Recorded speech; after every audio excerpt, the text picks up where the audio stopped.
My name's Garvin Eastman.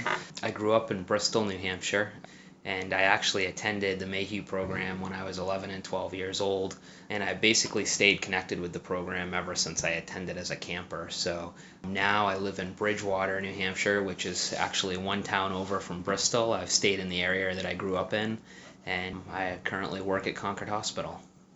Probably one of the things that stands out most to me about the program is kind of attending as a 10 or 11-year-old boy and looking up to these young men they're off in college, and almost everyone that's a counselor at the program is in college or a graduate.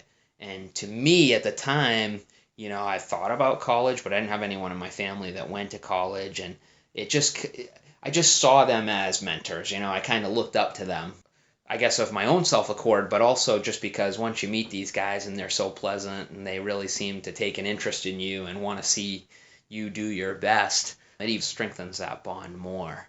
So that time in my life, they were critical role models to me. I mean, these guys made a huge difference in my life just because of the way they acted, the way they treated others, what they were choosing to do with their time over the summer to spend it with 42 boys trying to make an impact on their lives, their decisions, their futures. Yeah, it definitely made a lasting impact.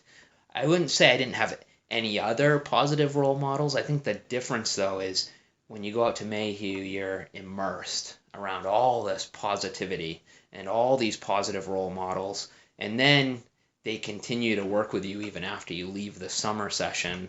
They continue to stay in touch with you throughout the school year. Of course, they encourage you to come back to the program the following year. And this is what speaks volumes to me. The camp director, Al Cantor, who I mentioned, he's still a friend, still a role model 30 years after I attended the program. So those are the kind of bonds that you make, or at least that I've made, by participating in the program.